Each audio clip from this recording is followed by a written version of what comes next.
Hi everyone, I'm Ian Lynch and I'm a proud member of the Canadian Kennel Club. Today we're continuing our series on celebrating and interviewing the CKC Chair Award winners for 2022. And I'm very happy today because we're going to be talking with the CKC National Breeder of the Year. Celebrating the dedication and education required, this award recognizes a breeder who has dedicated their life to improving the health and well-being of purebred dogs. The CKC National Breeder of the Year is someone who is recognized internationally for their Canadian breeding program and the excellence of its progeny, reflected in their dogs being highly awarded, both nationally and internationally. They're someone who are an expert in their chosen breed, respected both nationally and internationally as well. They've dedicated their life to improving the health and well-being of their breed and have created a legacy within their Canadian breeding program. And I'm very proud to be here today and to be interviewing the 2022 National Breeders of the Year. They are Judi and Blair Elford. Judi and Blair have been showing and breeding Samoyeds since 1977. They've bred around 400 conformation champions worldwide, including a dog you probably know, America's 2021 top dog Striker, who's known in the ring as Canadian and American Grand Champion Vanderbilt and Printemps Lucky Strike. Striker won the Westminster Working Group twice and is the top winning Samoyed of all time with 111 best in show wins down in the US and 58 up here in Canada. Striker represents 9 consecutive generations of healthy, happy Vanderbilt Samoyed breeding. Judi and Blair, though, are not just focused on the show ring, while they believe it is critical to stay on the mark in adherence to the breed standard in temperament, structure, and beauty. By having their dogs evaluated under independent adjudicators, it's not just the ribbons that they and their puppy buyers want to live with. As such, Vanderbilt aims to breed beautiful, pleasurable Samoyeds to be an absolute delight for their families. The Éleveurs have been even dabbling in sledding, obedience, herding, and tracking with their Samoyeds throughout the years. And they've shown the world that the Samoyed is truly a very, very versatile breed. I have Judi Elford with me today. Congratulations, Judi. How does this feel? Thank you, Ian. A little surreal, maybe. I'm not really sure. It's kind of it was unexpected to receive that award. We're very honored, obviously. It's just like a strange time. I'm still kind of a little shell-shocked about Striker because the pandemic kind of made it a little, the border closed. We couldn't be there to watch him win so many of his awards. But thankfully it's open now and it's kind of starting to sink in. So thank you. And it's a very special award because you don't really know who nominated you. It could be a great number of people, and that's what's special about it. It's such a surprise to everyone who wins a chair award. Yeah, totally. So, Judi, take us way back. Take us to the start when you were a young kid. Did you have a dog? How did you get involved in dogs? Well, personally for me, I was, a very dog-loving kid of parents that were, well, their house was too clean for a dog. Let's put it that way. The 60s where your parents were either hippies or they were conformists, and my parents, you could eat off the floors. So having a dog didn't really jive with my mother's idea of being a housewife. So it was many years of trying to cajole them into getting a dog and bringing home strays and having to find their owners and, but ultimately, finally, Blair and I started dating. And so I guess we were like around 20 or so. And we got into it together. I kind of hoodwinked my parents into a Samoyed by getting a surprise gift of one from Blair. Wow. So you've always had Samoyeds? Yes, only Samoyeds. We had a Schipperke once, one Schipperke, that was it. The idea of a dog that isn't white at your house just seems very funny to me. And the fact that it's a pure black Schipperke is hilarious. Now, you've been in Samoyeds for years. What initially drew you to the breed? Do you remember the first one you saw? Did you see it in a book, in a magazine, or in person? I saw it in a book. I had lots of time on my hands to sort of daydream about owning a dog because my parents would not let me have one. And we had a Collier's encyclopedia, big volumes. I mean, you're too young to remember that, but anybody in my age range would remember it was either a Collier's encyclopedia or Britannica encyclopedia. And that was our source before the internet of all things, we needed to know about. And I, of course, was always looking at the dog section, and there was a chart of dog breeds of the world. And there was hundreds of breeds, and literally I was like, that one, the Samoyed. I didn't know a thing about them, but the beauty and outline and picture of them, it just spoke to me. And so from there, I started to research the breed and look into it. And, as luck should have it, it was a fabulous choice because they're essentially quite a healthy breed with fabulous temperament in terms of they can be a kid's dog, they can be a senior citizen's dog.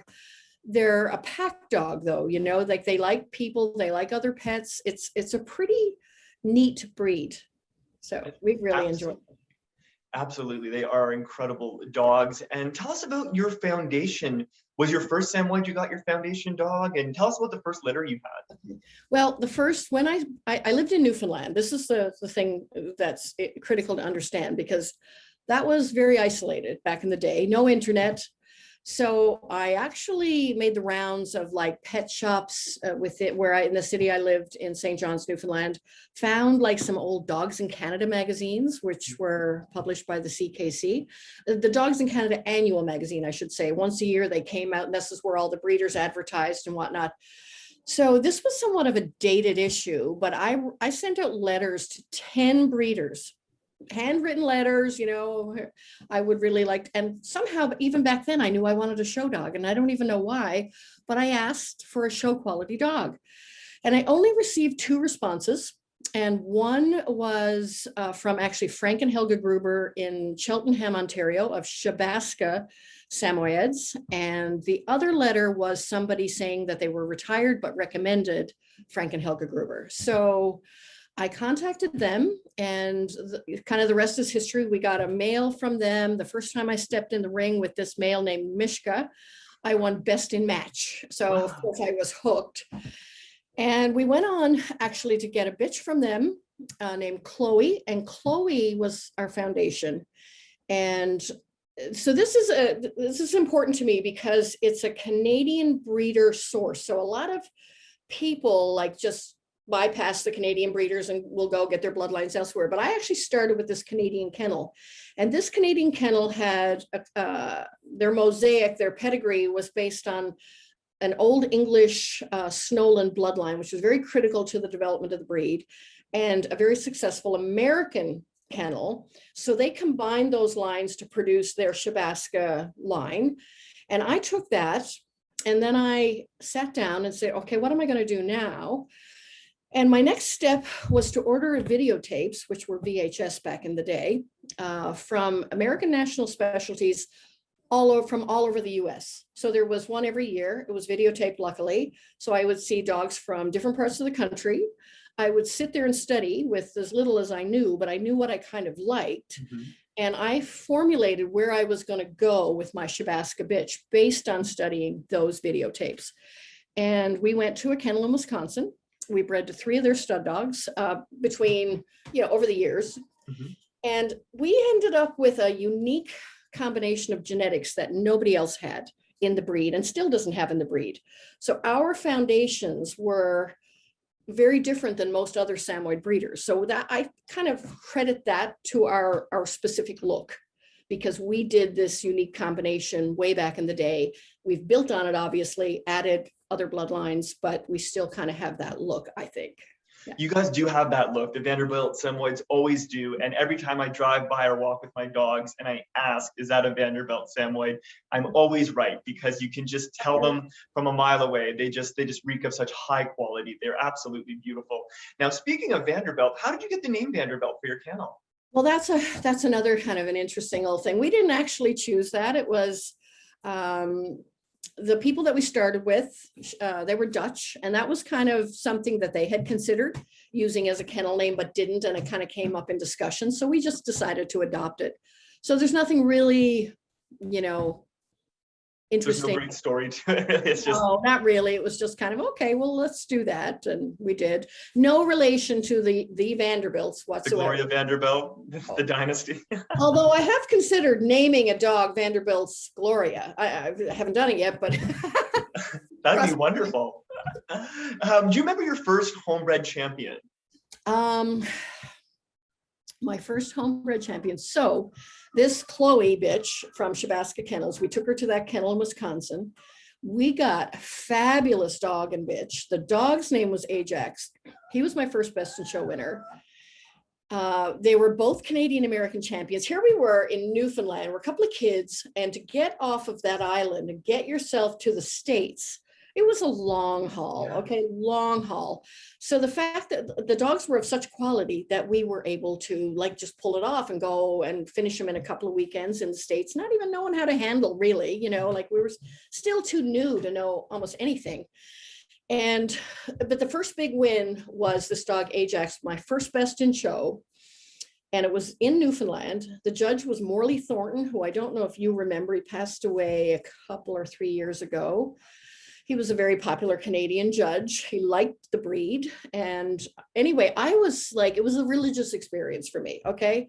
I won a best in show. I could not believe it. And the odd thing about that day was that Blair had left to go home. And I can't remember if he wasn't feeling well or, oh, our daughter had an earache, he's telling me there.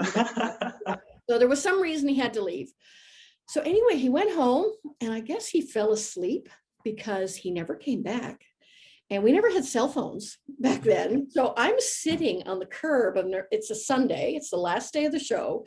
I'm out there with my little cooler, my little tack box, sitting on the curb with my little dog and my little best in show ribbon, and nobody to pick me up. Like I sat there, like, but you know, it was all fine because I was still processing this incredible experience that I just had. I mean, I can't even tell you.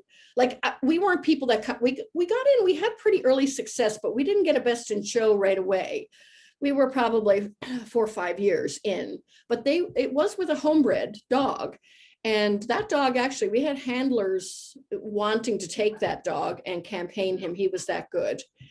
And he's behind Striker, you know? Amazing. Yeah. And then speaking of Striker, you've had enormous success with Striker, and he's, you know, the top winning Samoyed of all time, 111 in the US and 58 up here in Canada. We can also, of course, credit that major success to, we're lucky that he was able to show in the States and show his stuff, you know, during the pandemic. We're so lucky he had such a great dog. And of all the wins with Striker, I mean, every time we've all been cheering on every time it happens, and especially when he goes on the big televised shows, especially Westminster winning Group twice, which is just absolutely amazing. The whole country was screaming for him in June, both this year and last. What's the most memorable win for you for him? Which one do you remember that you probably always remember? Well, you know, fortuitously, I had decided to campaign him in Canada in 2019. Nobody, of course, much less me, was expecting the pandemic. I still think that was an incredible luck of timing that we were able to do that. And he came out of that year as the #2 dog of all breeds. He actually got to #1 dog of all breeds the weekend before the second last weekend of the year. But we went back to #2, which was still incredible. But I think, you know, that year was really an incredible, the whole year was incredible because I hopped on planes, I traveled coast to coast, me and my little dog, you know, I did it all. I rented the cars, I schlepped all the equipment. You know, Blair's obviously supporting me at home, looking after the dogs, grooming Striker before I'd go on the road.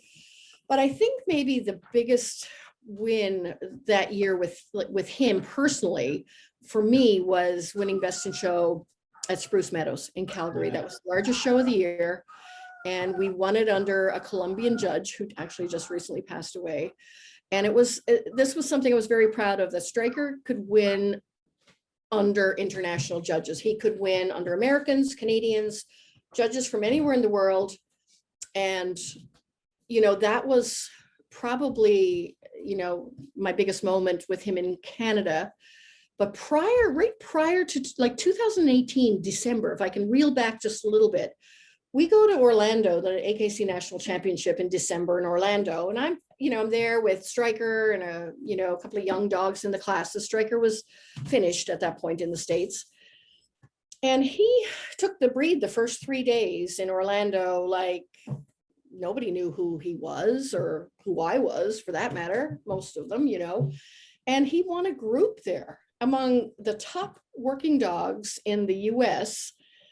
And we just sort of dropped in out of nowhere and won a group. And that's kind of what launched everything. That's kind of what got people looking at him, because it was, it was online, like they televised all the groups online. Yeah.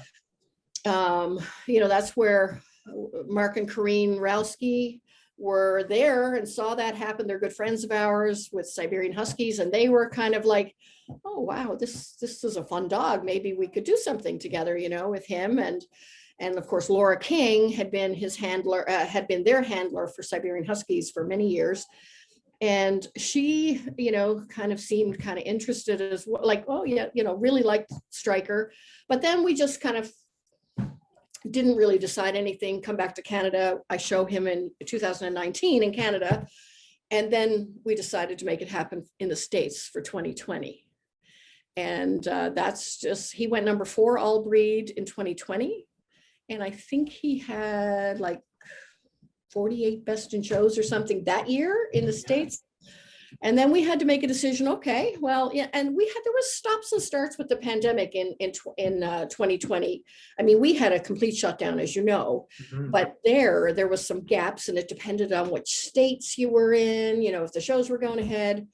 And I think there was a 4-month period that there were no shows for Striker and Laura, if I remember correctly. But then it was sort of kind of business as usual, not quite maybe, but he ended up number 4.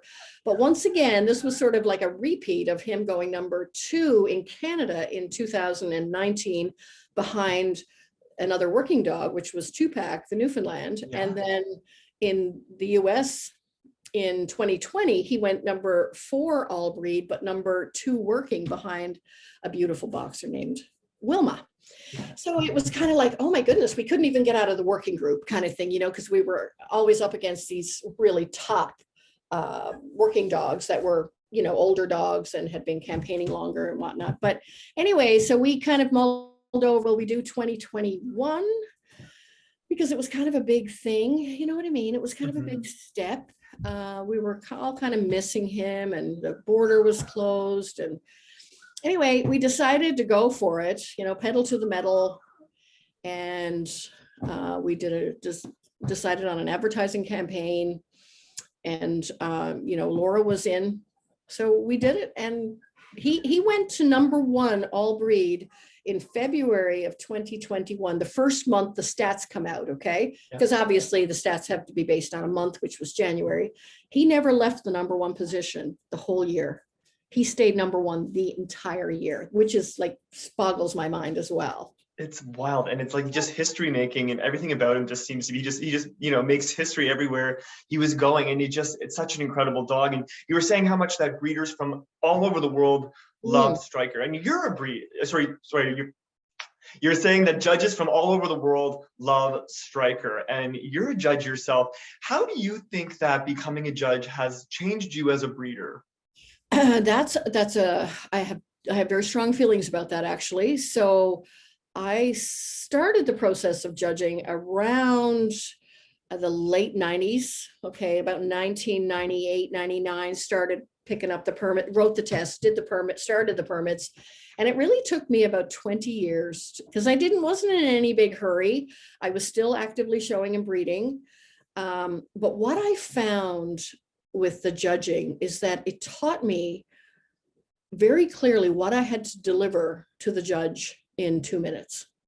So that's how it made me a better exhibitor. And it taught me, you understand things from the other side of the ribbon better. Like you really have more empathy for judges once you start judging yourself. Definitely, no question about it. It's a tall order to know all these breed standards, to try to interpret them. To a great degree, you're learning, of course, all the time. You're going to dog shows since you were, young or for many, many years. And whether you realize it or not, you are absorbing your environment. Like you are, even if you're not actively trying to study, you're learning like these top dogs, like they get printed in your brain because you see them and they're winning, best in shows and top awards. So you take this to, your judging, because you can read and learn the standards and write tests on the standards, but still having that eye for a dog and recognizing greatness. This is not something that you can just, read in a book kind of thing. So I really think that judging made me a better breeder. And a lot of people don't do it that way. A lot of people finish breeding and then start judging and sort of never the twain shall meet. Whereas I did it the other way. I kind of started slow and steady, knew I wasn't in a hurry to become an all breed judge. And I kept reading and showing. I was kind of chipping away at it because I figured eventually someday I will like to do this more. And frankly, I'm not even there yet. You know, I'm still very actively breeding and showing, and I turned down a lot of assignments simply because I'm just too busy to take them on. You know, the time will come when, you know, things will swing the other way. We'll slow down on the breeding and the showing, but it still excites me. You know, all of it still excites me. And I had a judging assignment not very long ago at London Canine. It's the only assignment that I've taken this year because I'm campaigning a dog in Canada this year. And I didn't want my assignments to interfere with my handler. And, you know, honestly, I had the best time. I enjoyed the exhibitors, the new ones that are shaking when they're showing to you, you know, and trying to calm them down and give them that little bit of support, because I'm not that far removed from them, you know. So I really enjoy judging. I have to say, it's a huge responsibility, but I also enjoy breeding and showing. I'm just, yeah, just dyed in the wool. I love it all. You do love it all. And I was so happy you got to talk to me today, because I really consider you one of the busiest people in dogs. I mean, from campaigning top show dogs to running a kennel to having a popular social media page where you very brilliantly, in my opinion, organize a lot of your puppy buyers. When anything needs to be said or done, you have all your owners in one spot, which I think is genius. Plus, of course, you're a judge and you're always mentoring Samoyed owners from around the world and other Samoyed breeders as well. How do you manage your time? How does this work out? Do you have a team with you there? Do you have everything written down? You have to be really organized. I have the best husband, of course. Mm-hmm. You know, he's the support network. He holds, you know, things up. Look what I got. Oh my goodness. Look at that. Hi, sweetie. So I'm in my dining room. There's obviously a litter of puppies in my dining room. We are really organized. We have a groomer that works 4 days a week for us. We have a couple of other people that work in the kennel helping out, you know, like it's not just us, but yeah, I'm pretty organized. Blair does, you know, certain things. All right.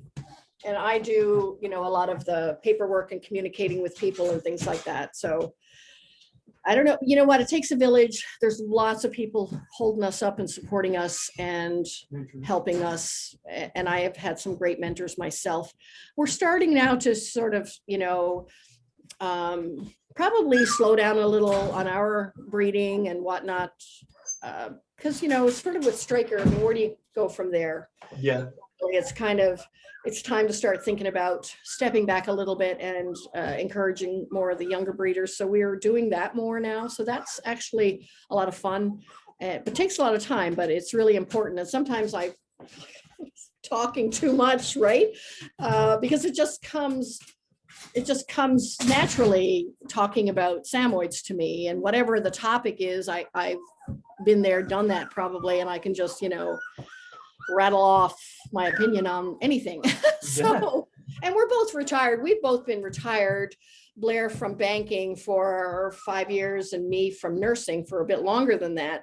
So, you know, we've been with the dogs full time for a while. And they are so lucky to have you, as are the people who are being mentored by the two of you. Now, looking forward, you were saying that you're slowing down a little bit on the breeding and helping other up-and-coming Samoyed breeders. What's happening at Vanderbilt Samoyeds for 2022? What are you guys looking forward to? What's happening there right now? I know you've got a litter there, but you've got other dogs in the ring as well. Yes, we have a Striker granddaughter out right now named Irish. And she's being shown by both me and by Emily, mostly by Emily Burden.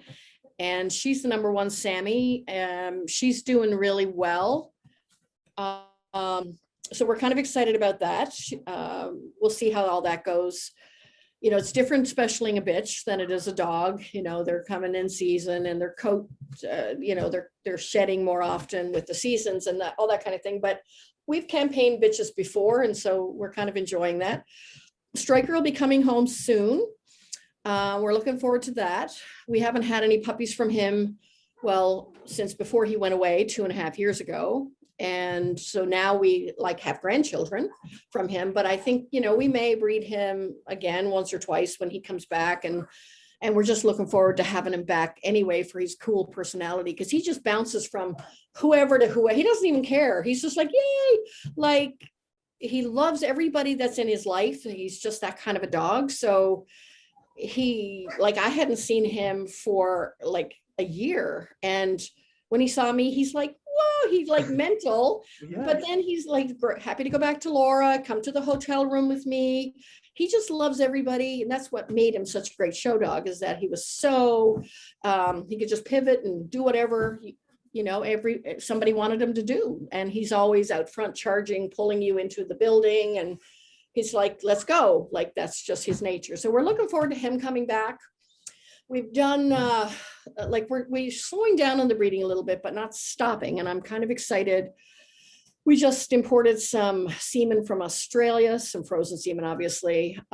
It's actually a grandson of one of our dogs. Oh, cool. And so we've used that semen, and we have a puppy coming out of that, from that soon. And we also have some frozen semen we plan to use either later this year or early next year from a well-known dog of ours named Fonzie. Mm-hmm. It was Vanderbilt's Playing It Cool. He was the Fonz, and he actually was he was the top puppy in CKC history for quite a while. It's been surpassed now, but he had 21 best puppy in shows. Wow. Yeah, he was a big winner. He was a best in show winner, national winner. Like, so we have his frozen semen that we're planning to use. So just kind of some little things like that that are kind of, you know, kind of exciting. And so yeah, we're far from done. We're still planning to breed some really exciting litters. Yeah. Absolutely. Well, it's always a pleasure talking to you, Judi, and congratulations, Judi and Blair, CKC's National Breeders of the Year. Thank you so much for taking time to talk to me. It's been a real pleasure. Well, thank you, Ian. I always love talking to you anywhere. We just have fun anyway. You're a great dog person and great for the CKC, so thank you. Thank you.